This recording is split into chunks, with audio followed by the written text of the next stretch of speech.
Hi guys, it's Rachel and welcome back to another video. In this video I'm going to sit down and talk you through every single book I've acquired so far this year, because we are pretty much halfway through the year, which is crazy to say.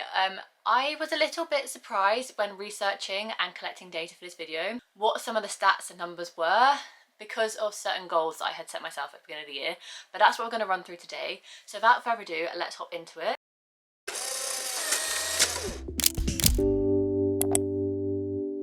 My overall kind of thoughts though was that I thought I'd done fairly well with hauling books this year, not only in the number of books but also in the overall expenditure as well as the formats that I was buying in. The stats have something other to say. So in total this year I have brought 29 books, a combination of physical and ebook, but sadly totaling up to a whopping £293.10. I know where the massive chunk of that kind of overall expenditure went towards, but it's still quite a shock to the system, seeing as I thought I'd brought a lot of Kindle books on Kindle deals of like £2.99 or even less. So I was pretty shocked by that number.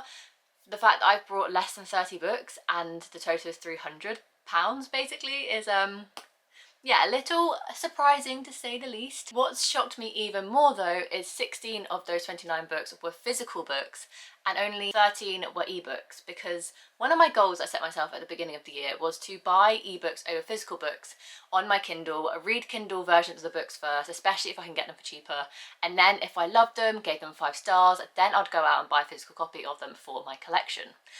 You can see that didn't really happen. Annoyingly, but I'm still hoping that because I've sat down and reflected on all these stats and the expenditure and etc, at the halfway mark of the year I can do better in my habits and my goals for my book buying in the latter half of the year, which I definitely think I will. I'm holding myself accountable for it, so I definitely want to focus again back on reading and buying ebooks first before delving into the physical world, unless it's one of my favourite authors and they have a new book out and I know that I'm going to put them as part of my forever collection from the get-go. So I'm hoping that I can edit in some pie charts, but as you can see 55% of the books that I have acquired this year were physical, with 43% of them being ebooks. So it's not that much of a difference between the two, but I still wanted that ebook collection to be a lot higher than my physical. Alas, that hasn't happened. I've acquired these books across multiple different platforms: Amazon, Kindle, Waterstones, The Works, miscellaneous publishers or supermarkets that I've just kind of categorised into one. So I've purchased 44.93% of my books via the Kindle store this year, which does show that I am spending my money and acquiring my books via Kindle, just not as high as I would like them to be. 17.25% of the books I've acquired this year were from Waterstones. I really don't tend to buy many physical books from Waterstones just because I know I can either get them cheaper or at The Works or on Kindle. So it's very rare that I go into Waterstones and buy books full price these days. 10.34% were from Amazon, 13.8% were from The Works, and then 13.8% were miscellaneous. What I am kind of chuffed about is that almost 50% of the books that I have acquired this year, out of 29, I have read 14 of those books, which totals up to 48.3% of the pie chart being books I have brought and read this year, which is really exciting. I've always been fairly good at buying books and reading them pretty quickly, because I just don't like having a big physical TBR anyway. Like you've seen in many videos now, I've been trying to cut down my physical TBR this year. I started the year at around high 30s potentially books on my physical TBR, and I have been slowly cutting that down across this year. Yes, I've added some, but I have also been reading the books that I've brought in to my life in 2025, so I can't really complain about that figure. Now hopping back to the total expenditure of the almost £300, I am going to go through obviously every single book I have hauled this year, physical and ebook, in a quick kind of roundup situation. But before I delve into that, the most expensive purchase this year goes to 5 books but 1 individual transaction, and that is the special editions of the Off-Campus series by Elle Kennedy. These are the special editions from Illumicrate that I really wanted and treated myself to after getting my work bonus for the year. I absolutely adore this series. It's become one of my favourite series of all time, and it's rare for an entire romance series to really capture my heart this much. So the fact that this one has, just because of the friendship group, I really felt like I wanted the physical books, because I read them all as ebooks. I wanted the physical books on my physical collection to always remind me of how much I love the series. And I don't regret this purchase, but it was over £100 for 5 books, which is where the total expenditure of this entire video has come from. Is that basically a third of the books that I have brought in terms of overall expenditure has just come from these 5 books, because it was a very expensive purchase, but one I do not regret. And then if you're looking for the single most expensive book that I brought, and it's valid. It was £20 for My Friends by Frederick Bachman, because this is a new release. It is a hardback. I didn't get any sort of like discount or sale on it. I didn't get it from the supermarket when their books are usually cheaper. I didn't get it from the works where their books are usually cheaper. I did, as a birthday treat, go into Waterstones and buy this one off the bookshelves, no discount, full price at 20 quid, I think. Bang on. Yeah, 20 quid, bang on. And I don't regret it, because I'm so excited for this book. I haven't read it yet, but I'm very, very excited for it. Frederick Bachman is one of my favourite authors. It came out just after my birthday. It felt like fate for a little birthday present to myself. So this is the most expensive standalone book, but obviously the Off-Campus series takes that trophy of the expensive book purchase this year. And then the last little statistic I wanted to mention was my biggest buying month, and that was April with a total of 7 books. So really, if you average out, I don't tend to buy many books each month, but April was my highest at 7 books, and that was all thanks to the 5 that I brought in one single video of the one and only Come Book Shop With Me video that I've done this year. I used to love doing these at least once a month. During lockdown, when I had more disposable income, I used to always do these. It has become far and few between now, with just life and needing to obviously spend money on other things.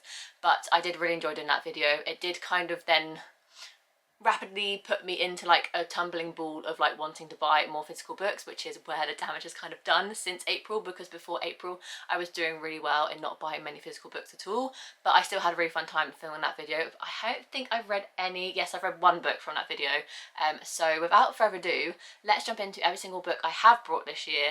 I'm not going to go into the synopsis of any of them. I'm just going to do a little bit of a quick fire, give you my maybe a little bit of my thoughts if I have read them, or slash where I purchased them and why I purchased them. So without further ado, let's hop into it. Obviously some of these I don't have physical copies of, because I have been trying to, at least attempting to buy more ebooks. And I started off in January buying 6 books across the month, and only a couple of physical. So the first physical book I brought, because I couldn't find the format anywhere else.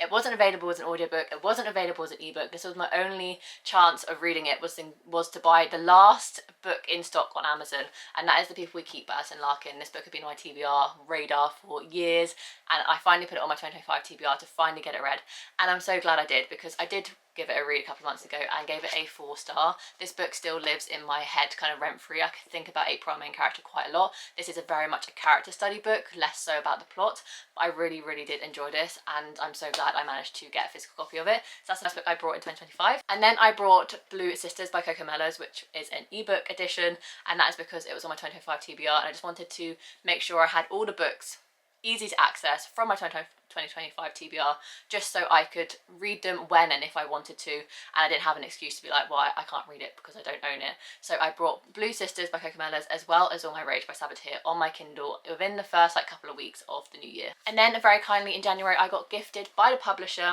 Table for One by Emma Gannon, which was one of my most anticipated releases of 2025. It came out in April. I read it in January. I gave it 5 stars and I really, really enjoyed it. And then on my Kindle, I brought 5 Broken Blades by Mia Corland, just because it was all over my Instagram and I just was really intrigued by it. I was feeling a fantasy, so I picked it up. I have also read that one. And then another one of my most anticipated releases of the year came out, Out of the Woods by Hannah Boehm Young. I picked up a Kindle copy, and then I also brought a physical copy, so I do have 2 copies of this, and that is not very common in this collection of books I brought this year, where I've brought duplicate copies, but it has happened a few times, and this is one of the examples. I brought a physical book, I also brought the ebook. I wanted to have choices of how to read it. I brought the physical book and I brought the ebook in the month of January. Also read it, by the way, really enjoyed it. And then moving swiftly into February's book collection, and I only brought 2 books in February, so I was like, oh my god, I'm on a roll. I've barely brought any books so far this year.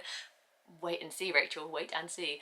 In February I brought 2 books. I brought The Baby Dragon Cafe, which I'd heard so many things about. It was very much popular on Instagram at the time of purchasing it. I got it for 99p. I was like, I'll just get it and just see what the hype is all about.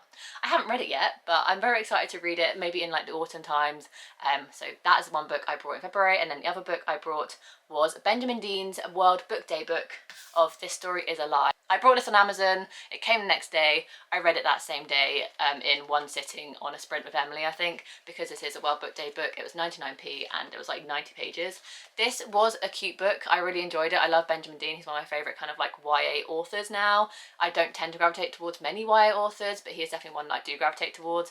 And right at the end of this book got me very excited because it announced that he had a new book coming out this August called Bury Your Friends. And for ages, there was no trace of it online, like nowhere, not on Goodreads, not on Waterstones, nowhere to pre-order, not on Amazon, and then only a couple of weeks ago it came up on Amazon as a pre-order. I haven't pre-ordered it, but I'm very, very excited to read it. It comes out in August sometime, but I can't remember the exact date, but I'm very excited to read it, and that was another book I purchased in February. Moving swiftly into March, because I did only buy 2 books in February. Another 2 books that were getting very much hyped on BookTube and Instagram that I really wanted to delve my teeth into, and that was, I brought on Kindle The Favourites by Lane Fargo.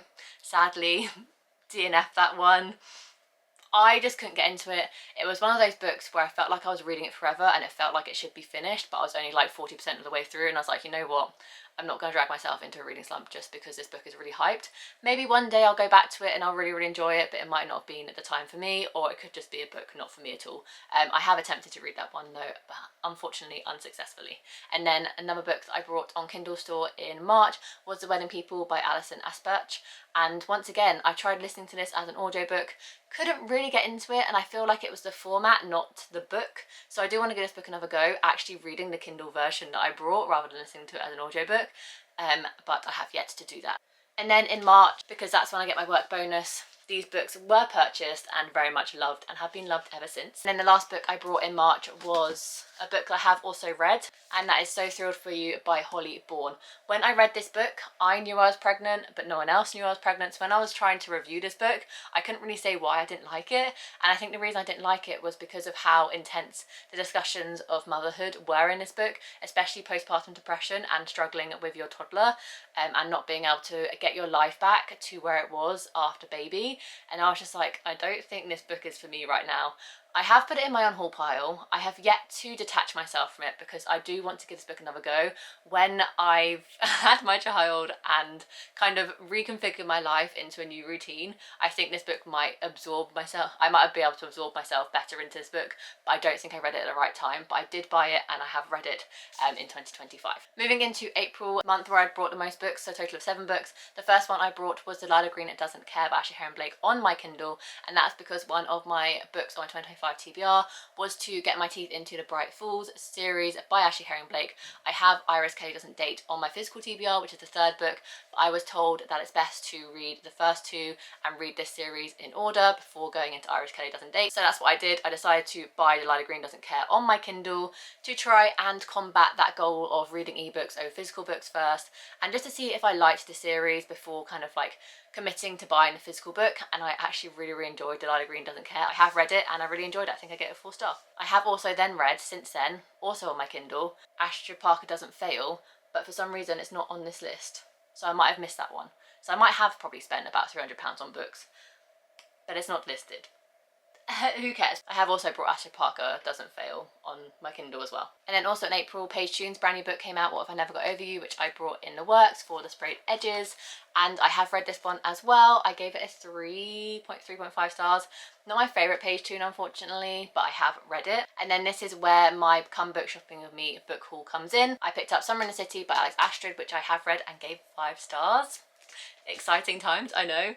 I also picked up Emily Wiles and Such to Fairies by Heather Fawcett because I've been seeing this book everywhere. I never was intrigued to read it, and then I was in a bubble of book shopping and I couldn't stop myself from buying loads of books this day, so I picked this one up. I am excited to get to it, but it might be one for the autumn time now. And then I brought 3 books from the works. I brought Good Boy by Elle Kennedy, probably the book purchase I regret buying in 2025 because this is on KU, which is really frustrating because I'll most likely read it on KU anyway. So this is really a dust collector in my physical TBR right now. I also picked up Sarah Morgan's 2024 summer release, The Summer Swap, and Katie Holt, Not In My Book. So those were the 5 books I picked up on my Come Book Shopping video. If you want to see that entire day. I'll link the video up above and down below. And then moving swiftly into May, I brought 3 books, all on my Kindle, so pat on the back for me. The first one being Love of My Afterlife by Kirsty Greenwood, which I have read and rated about 3 stars. Unfortunately, because I've heard people absolutely love this book and give it 5 stars. Unfortunately for me, it was just like a good book. I enjoyed it, but it wasn't anything special. And then having read and rated Summer in the City by Alex Astrid, a 5 star, I actually really wanted to go into her fantasy series, the Light Lark series. So I tried an audiobook on Everand for free. I couldn't get into the audiobook. I felt like there was too much fantasy political world building going on and I wasn't really concentrating on the audiobook. So I picked myself up the Kindle version to hopefully one day get my teeth into that series on my Kindle, and I picked that one up. And then at that point, everyone was like, I was rediscovering Deep End by Ali Hazelwood. I think it may have potentially just recently come out. So I downloaded that one and brought that one on my Kindle as well. Wait, sorry, I brought 4 books in May. The final book I brought in May was another anticipated release of mine that had just come out in May, and that is Main Characters by Hannah Orenstein. Hannah Orenstein is an author that kind of like comes onto my radar and falls back off my radar. I have previously read and loved one of her books, Head Over Heels, which is a gymnastics romance, which I gave 5 stars back in like 2021. And then I haven't heard really anything about her since. And then when I found out she had a new book coming out that was basically marketed as Parent Traps for adults, where 2 half-sisters have to rekindle their relationship to sell their father's house after he passes away, I was like, yes, this book sounds right up my alley. So I decided to pick it up on my Kindle first before buying the physical book in case I didn't enjoy it. So I picked that one up on my Kindle as well. Moving swiftly into June, and the last month we're going to discuss in today's video, I brought 5 books in June, all bar 1 being physical books. This is where my book buying has started to like unravel slightly, and I'm hoping to draw it back in for the latter half of the year. So the first book I purchased in June was The Secret Escape by Sarah Morgan. This is her 2025 summer release. It has just come out. I'm really excited to get to it. It is on my July TBR, so hopefully I have already read and loved it by the time you see this video. But I'm really excited. This is 2 friends coming back together after falling out, which is one of my favourite book tropes, and I'm very, very excited to get to it. And then as a little birthday treat, actually on my birthday, me and Mark wandered into Waterstones, so I couldn't come out empty-handed. So I picked up 2 fairly new releases. I picked up Ali Hazelwood's Problematic Summer Romance, which I'm really excited to get to. I've heard 5-star reviews from this, and I've also heard 3-star reviews from this, so I'm intrigued to see where I sit for this one. I actually haven't read an Ali Hazelwood in forever. Although when I first discovered her and I read The Love Hypothesis, it was a 5-star, and then ever since her books have kind of like not been as highly rated as The Love Hypothesis, so I've always kind of like drawn myself back slightly with Ali Hazelwood. But I'm hoping with her latest releases like Deep End and this one, where the plot sounds a little bit more intriguing to me, I'm excited to give it a go. And also Check and Mate is also sounding interesting to me at the minute as well, which I have downloaded on my Kindle but isn't part of this haul because it was on KU. And then the other one I picked up for my birthday was One Golden Summer by Carly Fortune, because Carly Fortune is a category on my summer bookish bingo card, so I thought if I have a physical copy of the book, I'll more likely give it a read. So I brought this one. I do know that technically Every Summer After is the book before this, but I have heard that you can read it as a standalone, so I decided to pick this book up as a little birthday treat to myself. And then the one book I brought on my Kindle this month was Sounds Like Love by Ashley Poston. This book came out on a day that I couldn't quite get to the bookstore when I wanted to pick it up on their release, which was 17th of June. I was sadly in hospital for the entire day, but that's a different story. So I had finished my current read whilst waiting for my next appointment at hospital, and I was like, I just want to read Sounds Like Love. So I logged onto the hospital Wi-Fi and downloaded and brought Sounds Like Love by Ashley Poston on my Kindle. And then the last book I have brought so far this year, as I've already mentioned, is My Friends by Frederick Bachman, which I'm very, very excited to get to. So those are all the books, physical and ebooks, I've brought so far in 2025. And we're just going to go into a very, very small category of books that I've been gifted this year that doesn't include publishers, because I included Table for One by Emma Gannon within this pile of acquired because it was kindly gifted to me for a honest review, which I have done. But books that were just gifted me unsolicited. I didn't really expect anything from any of these people, but these people have gifted me books and I'm very, very, very grateful. One of them, for say, going back to the little story of having to spend the entire day at hospital on Tuesday the 17th of June when Ashley Poston's brand new book came out. I had downloaded the ebook of it, I started reading it at hospital, I got like 40 pages into it, and then I had a really shit day at hospital, and Mark had come home and he had on his lunch break, or had gone to Waterstones next to his work office and picked me up the physical book of Sounds Like Love, and this is the one that I am currently reading and almost done with, and I'm really enjoying it so far. It doesn't feel it's going to be my favourite Ashley Poston, but I still just love her writing and her romances, so I'm still thoroughly enjoying my time reading it. So thank you very much, Mark, for gifting me this book on a really, really shitty day. I really, really appreciate you and love you very much.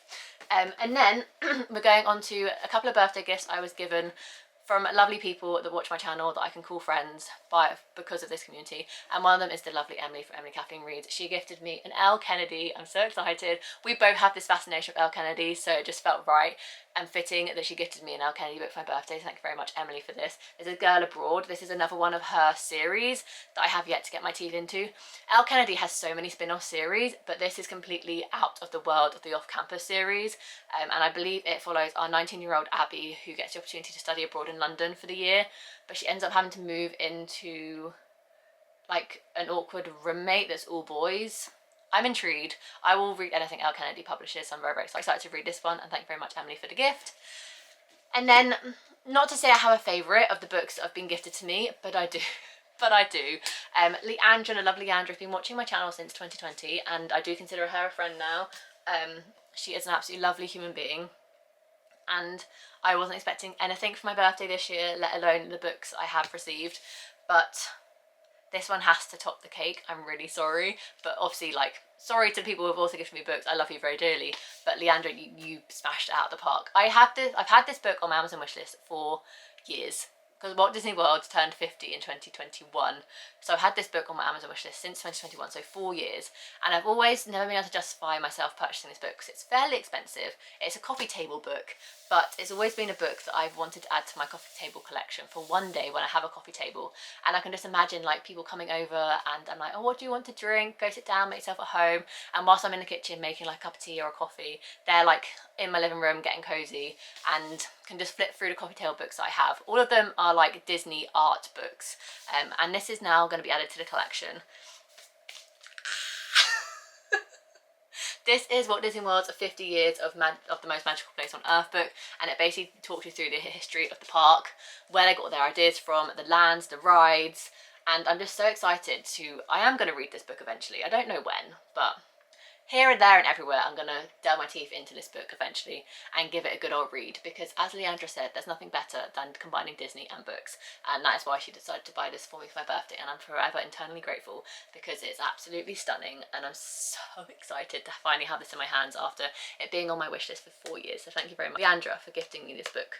I'm very, very appreciative. I'm very, very, very, very, very excited to get my teeth into it. I've had a little bit of a flip through already, and it just looks incredible, and I'm hoping to learn a lot about my favourite place on earth. So yes, very, very, very, very, very, very, very, very thankful for this one. And those are all the books I've been gifted and have required so far in 2025. So like I said, not kind of what I was expecting to discover so far this year in terms of my book buying habits. Obviously I wanted to buy more ebooks or physical books, haven't quite done that. I've also spent a little bit more money than I was expecting, but you know what?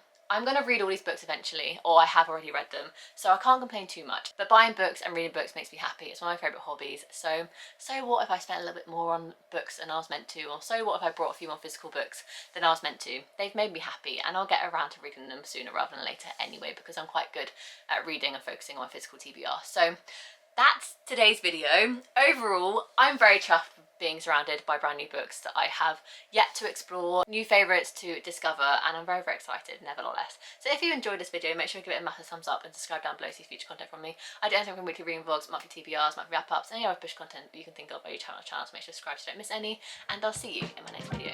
Bye guys.